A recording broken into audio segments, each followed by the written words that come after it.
అందరికీ నమస్కారం। ఈ వీడియోలో మనము రిజర్వ్ బ్యాంక్ ఆఫ్ ఇండియా గురించి మాట్లాడతాం।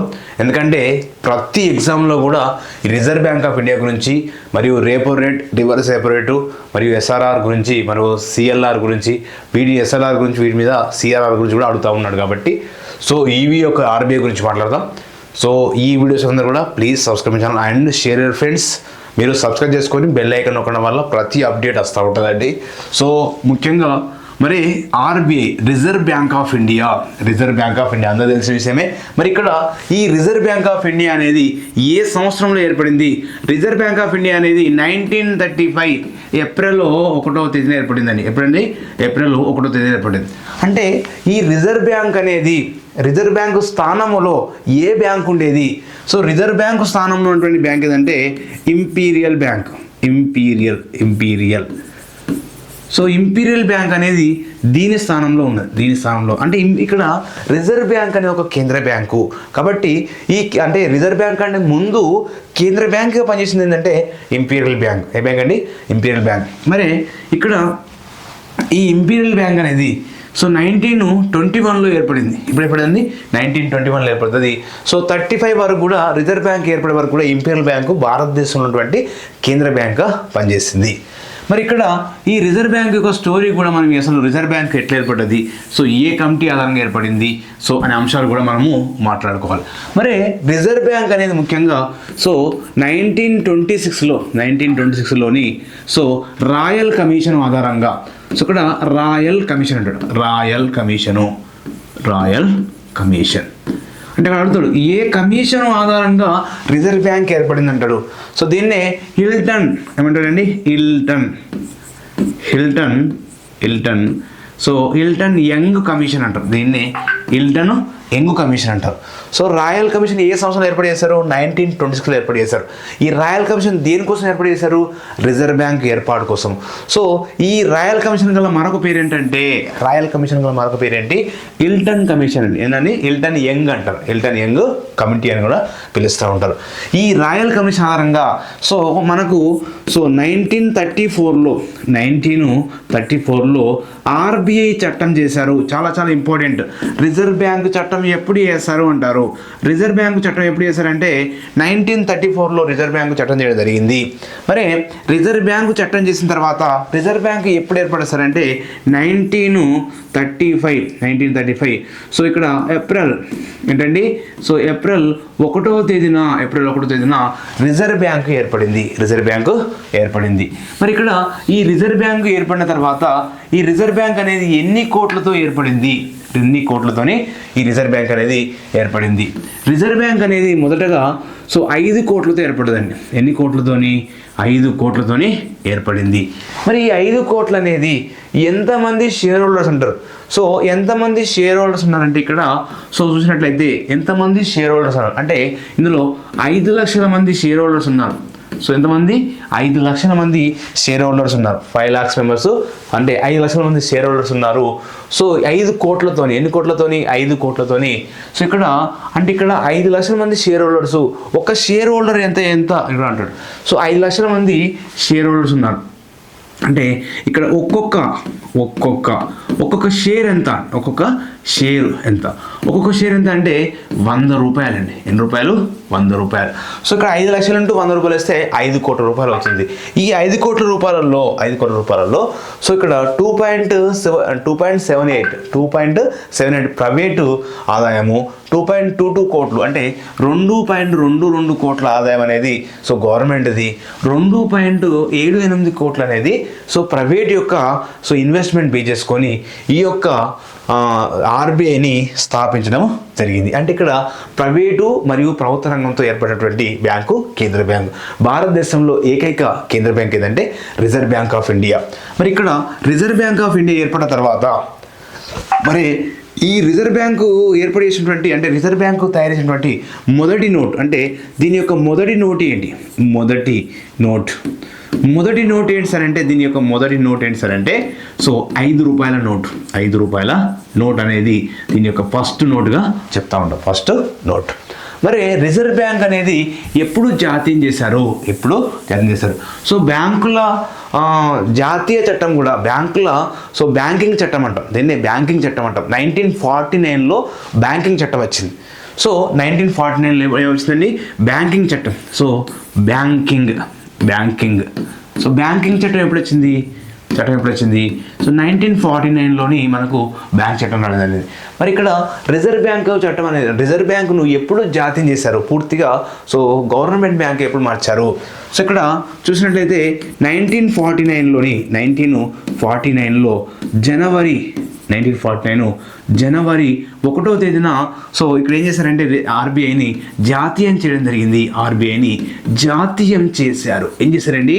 జాతీయము చేయడం జరిగింది. మరి ఇక్కడ అదేవిధంగా దీని యొక్క రిజర్వ్ బ్యాంక్ యొక్క ఇంకా మిగిలిన అంశాలు కూడా మనం చూద్దాం. సో ప్రపంచంలోనే అంటే ఆల్రెడీ మాట్లాడుకున్నాం. సో ప్రపంచంలోని మొట్టమొదటి కేంద్ర బ్యాంక్ ఏంటి? ప్రపంచంలో ఉన్నటువంటి మొట్టమొదటి కేంద్ర బ్యాంక్ ఏంటి అంటే రిక్స్ బ్యాంక్ ఆఫ్ స్వీడన్ అంటాం. ఏమంటామండి? రిక్స్ బ్యాంక్ ఆఫ్ స్వీడన్ అంటాం.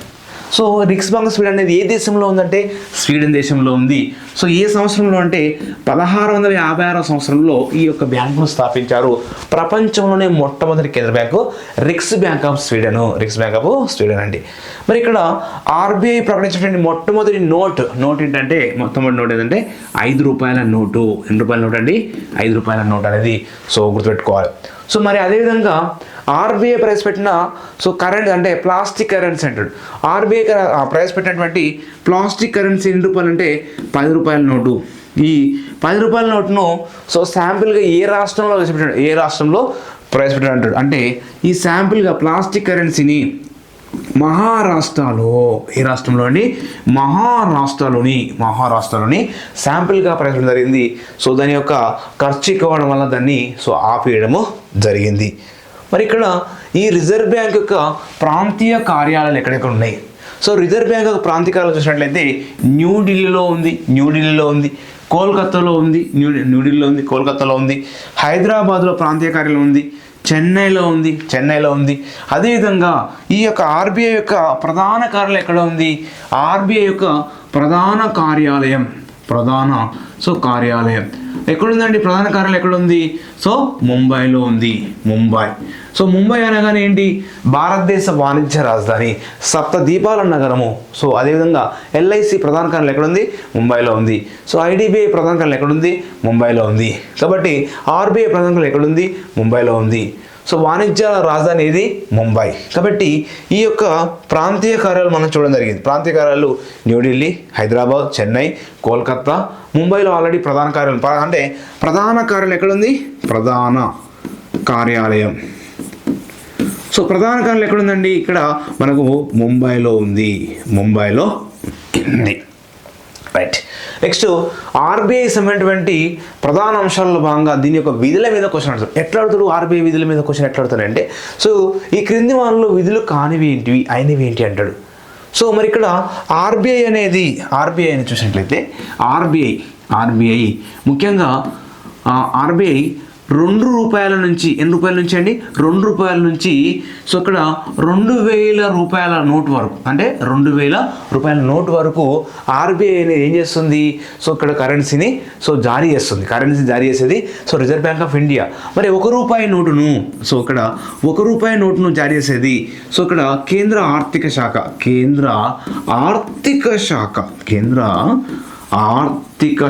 అంటే మరి 1 రూపాయి నోటు పైన ఎవరి సంతకం ఉంటుంది అంటాడు. సో ఇక్కడ ఎవరి సంతకం ఉంటుంది సార్ అంటే సో కేంద్ర ఆర్థిక కార్యదర్శి అండి. కేంద్ర ఆర్థిక కార్యదర్శి సంతకం ఉంటుంది. కార్యదర్శి యొక్క సంతకం ఉంటుంది. కేంద్ర ఆర్థిక కార్యదర్శి. మరి 2 రూపాయల నుంచి 2000 రూపాయల వరకు ఆర్బీఐ గవర్నర్ సంతకం ఉంటుందండి. ఆర్బీఐ గవర్నరు సంతకం ఉంటుంది. ఓకే. మరి మొట్టమొదటి ఆర్బీఐ గవర్నర్ ఓస్బర్న్ స్మిత్. మరి భారతదేశం అంటే భారతదేశం యొక్క ఆర్బీఐ యొక్క మొదటి భారతీయ గవర్నర్ అంటాడు సిడి దేశ్ముఖ్. ఆర్బీఐ మొదటి గవర్నర్ ఓస్బర్న్ స్మిత్. ఆర్బీఐ యొక్క మొదటి భారతీయ గవర్నర్స్ అంటే సిడి దేశ్ముఖ్. ఆర్బీఐ యొక్క ప్రస్తుత గవర్నర్స్ అంటే శక్తికాంత్ దాస్. శక్తికాంత్ దాస్ ఎన్నో గవర్నర్స్ అంటే 25వ గవర్నరు. ఓకేనా. మరి ఇక్కడ ఆర్బీఐ విధులు చూసినట్లయితే ఫస్ట్ ఏంటంటే కరెన్సీ నోట్లు జారీ చేస్తుంది. కరెన్సీ నోట్లు అంటే మనం ఆల్రెడీ మాట్లాడుకున్నాం, ₹2 నుంచి ₹2,000 వరకు కరెన్సీ నోట్లు జారీ చేస్తుంది. మరి ఇక్కడ ఇందులో కూడా కనిష్ట నిల్వల పద్ధతి అంటే కనిష్ట నిల్వల పద్ధతిని ఈ యొక్క విధానాన్ని ఎప్పుడు రాసినట్టు 1957లో ఈ యొక్క కనిష్ట నిల్వల పద్ధతిని అంటే మినిమం రేషియో మెథడ్ అంటాం. మినిమం రేషియో మెథడ్ అంటాం.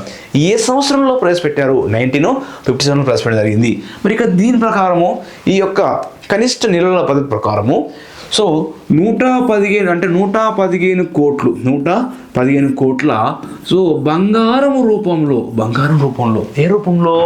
బంగారం రూపంలో. ఇంకా మిగిలినది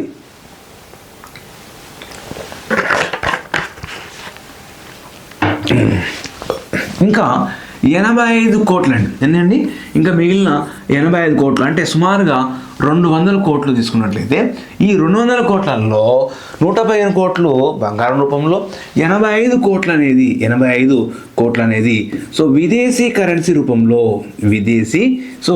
మారక రూపంలోని మనం మార్చడానికి అవకాశం ఉంది. కాబట్టి కరెన్సీ నోట్లు జారీ చేస్తుంది. మరి ఎక్కడి వరకు కరెన్సీ నోట్ జారీ చేస్తుంది? ₹2 నుంచి ₹2,000 వరకు. ₹1 నోట్స్ అనేది కేంద్ర ఆర్థిక కార్యదర్శి వారి సంతకం ఉంటుంది. కేంద్ర ఆర్థిక.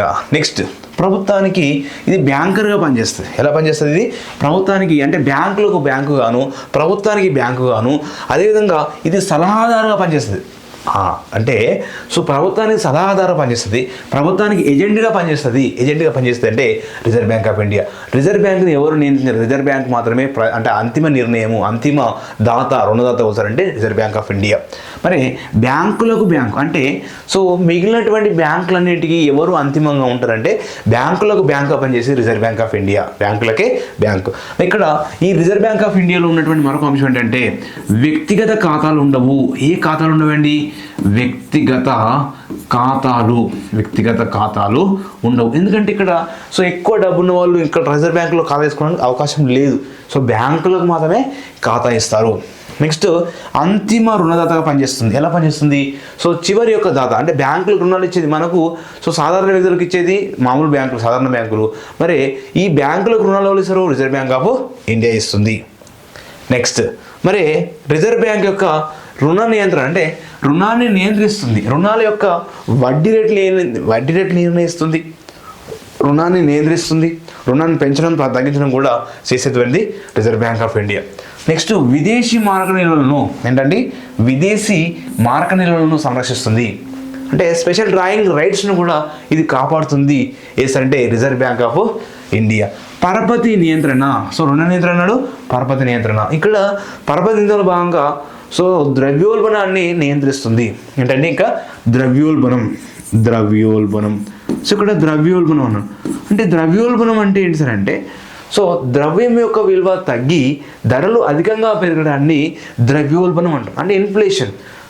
అంటే ద్రవ్యం యొక్క విలువ తగ్గి ధరలు అధికంగా పెరగడాన్ని ద్రవ్యోల్బణం అంటాం. అంటే ద్రవ్యోల్బణాన్ని నియంత్రణ చేసేటువంటి సంస్థ ఎవరంటే Reserve Bank of India.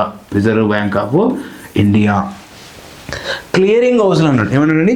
Clearing హౌస్లు. అంటే ఇక్కడ క్లియరింగ్ హౌస్లు అంటే ఏంటంటే బ్యాంకుల యొక్క ఒక బ్యాంకు నుంచి మరొక బ్యాంకుకు ఆ డబ్బులు అంటే ద్రవ్యం అనేది చలామణి జరిగేటువంటి విధానంలో ఇది అంటే వారి మధ్య చెల్లింపులు జరిగే విధానం. అంటే ఒక బ్యాంకు నుంచి మరొక బ్యాంకుకు, ఆ బ్యాంకు నుంచి ఈ బ్యాంకుకు జరిగేటువంటి చెల్లింపుల యొక్క విధానాన్ని ఏమంటారంటే క్లియరింగ్ హౌస్లు అంటారు. ఇంకా ఏం చేస్తుందంటే చెక్కుల విషయంలో కూడా ఏంటంటే చెక్కులు అంటే ఇక్కడ చెక్కుల విషయంలో కూడా ఇది క్లియరింగ్ హౌస్లు వేస్తుంది. క్లియరింగ్ హౌస్లు చేయడం అంటే ఆ చెక్కులు క్లియరెన్స్ కావడం వాటిని ఒక 2 నుంచి 3 రోజుల్లో నియంత్రణ విధానంలోని వాటిని క్లియర్ చేసేటువంటి అవకాశం అనేది ఉంటుంది. ఇది క్లియరింగ్ హౌస్. మరి ఇక్కడ రిజర్వ్ బ్యాంక్ యొక్క అభివృద్ధిపరమైన విధులు ఏమున్నాయి అంటే ఇంతవరకు ప్రాథమిక విధులు చూస్తున్నాం. ఇక్కడ అభివృద్ధి పరిందంటే బ్యాంకింగ్ వ్యవస్థను అభివృద్ధి పరుస్తుంది. అంటే కొత్త బ్యాంకులను స్థాపించడము అంటే దానికి సంబంధించిన కొత్త బ్యాంకులను స్థాపించడానికి అవకాశం ఇస్తుంది. అదేవిధంగా ఈ రిజర్వ్ బ్యాంకులోని సో ఒక అంశం అసలు రిజర్వ్ బ్యాంక్ కింద ఉన్నటువంటి బ్యాంకులు అంటే షెడ్యూల్డ్ బ్యాంకులు ఉంటాయి, నాన్ షెడ్యూల్డ్ బ్యాంకులు ఉంటాయి. రిజర్వ్ బ్యాంక్ కింద షెడ్యూల్డ్ బ్యాంకులు ఉంటాయి. అంటే రిజర్వ్ బ్యాంకు చట్టంలోని రెండవ షెడ్యూల్ నందు నమోదైన బ్యాంకులను షెడ్యూల్డ్ బ్యాంకులని, రిజర్వ్ బ్యాంకు చట్టంలోని 2వ షెడ్యూల్లో నమోదు కాని బ్యాంకులను నాన్ షెడ్యూల్డ్ బ్యాంకులు అంటాం.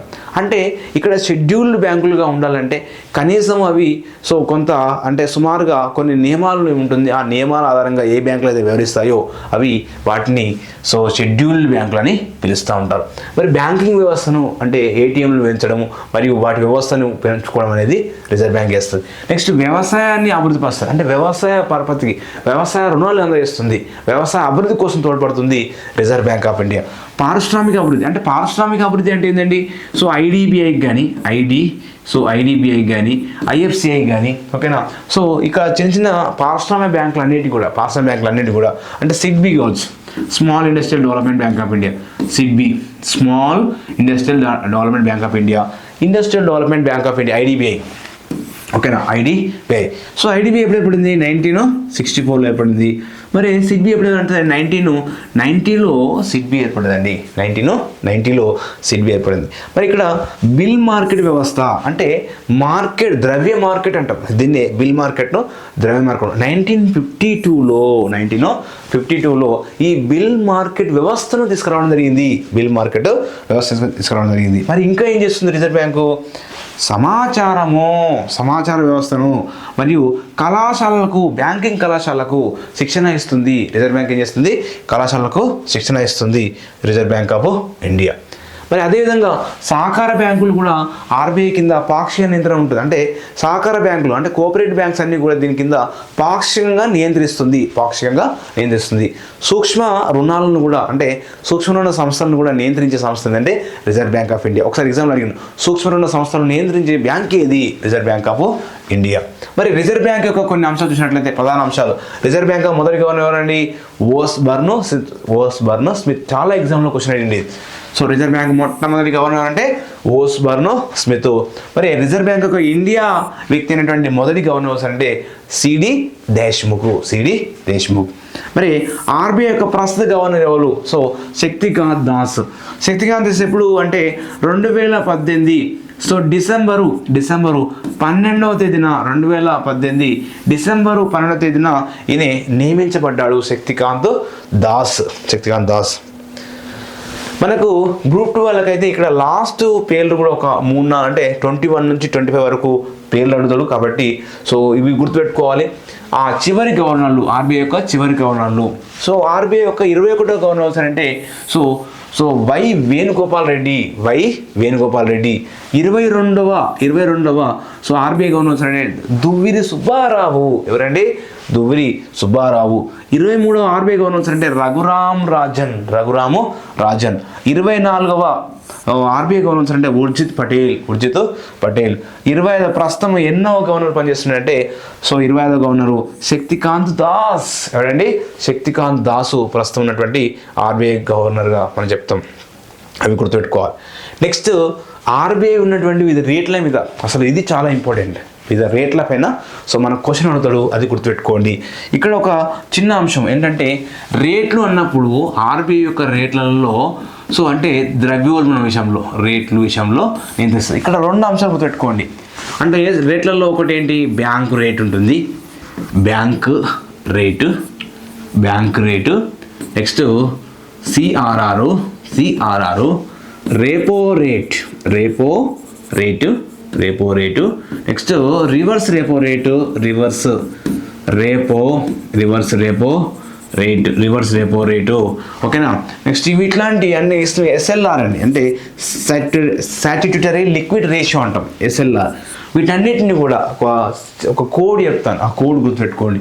కోడ్ ఏంటంటే ద్రవ్యోల్బణం అంటే ఏంటండి? సో అంటే ఆర్థిక వ్యవస్థలో ద్రవ్యం యొక్క విలువ తగ్గి ధరలు అధికంగా పెరగడాన్ని, సో అధిక ధరలు పెరగడాన్ని అట్లా ఏమంటాడంటే ద్రవ్యోల్బణం అంటారు. ద్రవ్యోల్బణ కాలంలో బ్యాంకు రేట్ను సిఆర్ఆర్ను అంటే ద్రవ్యోల్బణ కాలంలో గుర్తుపెట్టుకోండి. ద్రవ్యోల్బణం ద్రవ్యోల్బణం కాలంలో బ్యాంక్ రేట్ను, సిఆర్ఆర్ను, రేపో రేట్ను, రివర్స్ రేపో రేట్ను, ఎస్ఎల్ఆర్ను పెంచాలి. సో ఇక్కడ వీటిని పెంచాలండి. సో ఎందుకంటే సో ధరలు తగ్గించడం కోసము, ధరలు అధికంగా ఉన్నాయి కాబట్టి వాటిని తగ్గించడం కోసము పెంచాలి. అదేవిధంగా వీటన్నిటిని కూడా ప్రతి ద్రవ్యోల్బణ కాలంలో ప్రతి ద్రవ్యోల్బణం మరి ప్రతి ద్రవ్యోల్బణ కాలంలో వీటన్నిటిని తగ్గించాలి. ఇది చాలా బండ గుర్తు, సింపుల్గా చెప్తున్నాను. నోట్: బ్యాంక్ రేటు, సిఆర్ఆర్, రేపో రేటు, రివర్స్ రేపో రేటు, ఎస్ఎల్ఆర్ వీటన్నిటిని ద్రవ్యోల్బణ కాలంలో పెంచాలి. ఎందుకు పెంచాలి? సో ఇక్కడ రేట్లు ఎక్కువ కాబట్టి తగ్గించడం కోసము. ప్రతి ద్రవ్యోల్బణ కాలంలో వీటన్నిటిని తగ్గించాలంటాడు. ఎందుకు తగ్గించాలి? సో ఎందుకంటే సో మళ్ళీ ధరలు పెంచడం కోసం అనే అంశం అనేది గుర్తుపెట్టుకోవాలి. అది సో సింపుల్ కోడ్ మీకు ఇస్తున్న, ఈజీగా గుర్తుపెట్టుకోవాలి. నెక్స్ట్ మనకు బ్యాంక్ రేట్ అంటే ఏంటి? బ్యాంక్ రేట్ అంటే ఏంటంటే సో బ్యాంక్ రేట్ సార్ ఇక్కడ ఇది ఇస్తాం. బ్యాంక్ రేట్ అంటే ఏంటి? సో వాణిజ్య బ్యాంకులు ఆర్బీఐ నుంచి తీసుకున్నటువంటి దీర్ఘకాలిక రుణాలపై వసూలు చేసేటువంటి వడ్డీ రేటు వాణిజ్య బ్యాంకులు ఉంటాయి. ఈ వాణిజ్య బ్యాంకులు ఆర్బీఐ నుంచి తీసుకున్నటువంటి దీర్ఘకాలిక రుణాలపై వసూలయ్యేటువంటి వడ్డీ రేటును ఏమంటారంటే సో ఇక్కడ బ్యాంక్ రేట్ అంటాం. ఇంకొక మాటలో షార్ట్కట్ చెప్పాలంటే ఆర్బీఐ నిర్ణయించేటువంటి వడ్డీ రేటును సో బ్యాంక్ రేట్ అంటాం. ఆర్బీఐ ఎంత నిర్ణయిస్తే అదే బ్యాంక్ రేటు. ఆర్బీఐ నిర్ణయించేటువంటి వడ్డీ రేటునే ఏమంటారంటే వడ్డీ రేటును సో బ్యాంక్ రేట్ అంటాము. లేదా సో వాణిజ్య బ్యాంకులు ఆర్బీఐ నుంచి తీసుకున్నటువంటి దీర్ఘకాలిక రుణాలపై వసూలు చేసేటువంటి వడ్డీ రేటును సో ఇక్కడ బ్యాంక్ రేట్ అంటాం. సో 2024 ప్రకారము సో భారతదేశంలో ఉన్నటువంటి బ్యాంక్ రేట్ ఎంత ఉంది సార్ అంటే 2024లో 6.75. సో ఇక్కడ బ్యాంక్ అంటే వడ్డీ రేటు లేదా బ్యాంక్ రేట్ అంటాం. దీన్ని bank rate. So bank rate ఇంత కలిగి 6.75 కలిగి ఉంది. ఓకేనా. నెక్స్ట్ బ్యాంక్ రేట్ గురించి మాట్లాడాము. నెక్స్ట్ సిఆర్ఆర్ అంటే క్యాష్ రిజర్వ్ రేషియో, అంటే నగదు నిల్వల నిష్పత్తి. మరి నగదు నిల్వల నిష్పత్తి అంటే ఏంటి సార్ అంటే సో మామూలుగా సాధారణంగా మనందరం ఒక బ్యాంక్ అకౌంట్ తీయాలంటే సో బ్యాంకులో ఫస్ట్ 1000 రూపాయలు 2000 రూపాయలు ఫస్ట్ ద్రవ్యం తప్పనిసరి ఉంచాలి, అంటే మినిమం బ్యాలెన్స్ మెయింటైన్ చేయాలి. ఇక్కడ బ్యాంకులు కూడా ఏం చేస్తాయి క్లియర్గా రండి. బ్యాంకులు ఆర్బీఐ వద్ద ఎక్కడండి ఆర్బీఐ వద్ద నగదు రూపంలో ఉంచేటువంటి నగదు రూపంలో ఈ నగదు రూపంలో వచ్చేటువంటి ద్రవ్యంను ఇక్కడ సిఆర్ఆర్ అంటాం. ఏమంటామండి? సిఆర్ఆర్ అంటాం. ద్రవ్యం ఇక్కడ ద్రవ్యం అంటే ఆ యొక్క డబ్బుని ఏమంటామంటే సో సిఆర్ఆర్ అంటాం. సో ప్రస్తుతము సిఆర్ఆర్ ఎంత ఉందండి? 4.5 ఉంది. 2024లో ఉన్నటువంటి సిఆర్ఆర్ ఎంత ఉంది? 4.5 ఉంది. సో వాస్తవానికి సిఆర్ఆర్ అనేది అంటే సిఆర్ఆర్ విలువ అనేది ఎప్పుడు కూడా సో 3 నుంచి 15 మధ్య ఉంటుంది, అంటే 3 నుంచి 15 మధ్య ఉండాలి. సో సిఆర్ఆర్ అనేది వాస్తవానికి తక్కువ ఉంటే బాగుంటుంది. కాబట్టి ఇక్కడ సిఆర్ఆర్ ఎంత ఉంది?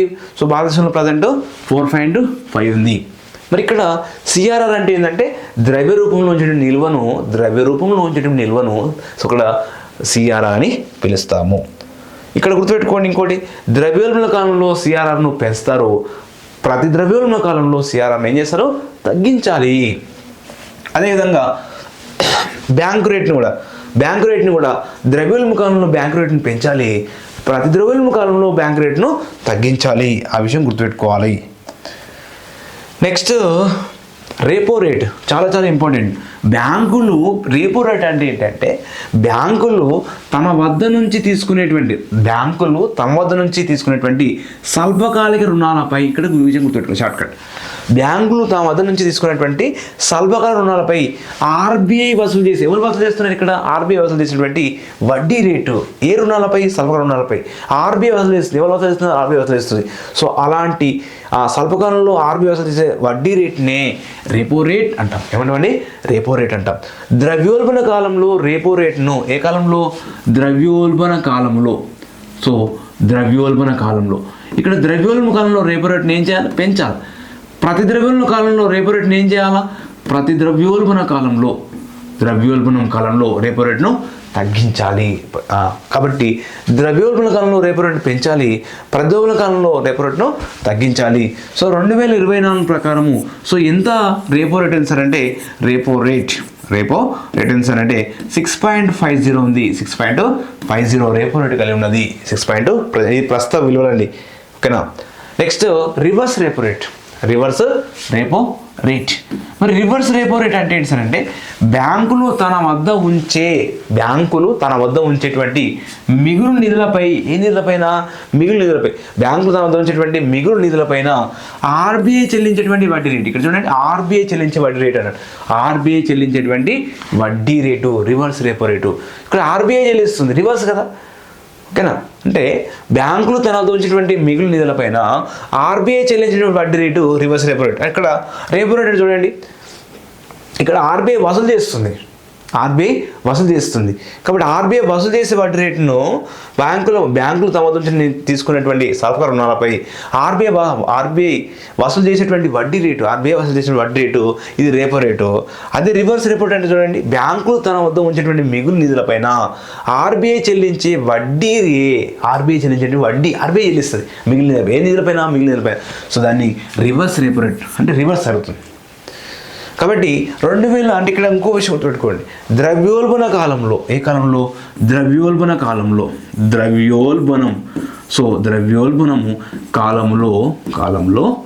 సో ఇక్కడ రివర్స్ రెపో రేట్ను అంటే రివర్స్ రెపో రేట్ను సో ఏం చేయాలి, ద్రవ్యోల్బణ కాలంలో పెంచాలి. ప్రతి ద్రవ్యోల్బణ కాలంలో వీటిని తగ్గించాలి. 2024 సంవత్సరంలో ఇక్కడ రివర్స్ రెపో రేట్ ఎంత ఉంది? 3.35. ఈ విషయం గుర్తుపెట్టుకోవాలి, ఎగ్జామ్లో క్వశ్చన్ అడుగుతాడు కంపల్సరీగా. సో ఎగ్జామ్లో అడుగుతాడు 2024 ప్రకారము ప్రస్తుతము రివర్స్ రెపో రేట్ ఎంత ఉంది? 3.35. ఓకేనా. నెక్స్ట్ ఎస్ఎల్ఆర్ అంటే ఏంటి? Statutory liquid ratio. అంటే వాస్తవానికి స్టాట్యుటరీ లిక్విడ్ రేషియో అంటే ఏంటంటే ఇక్కడ వాణిజ్య బ్యాంకులు అంటే రిజర్వ్ బ్యాంక్ వద్ద ఎవరండి? ఇక్కడ వాణిజ్య బ్యాంకులు లేదా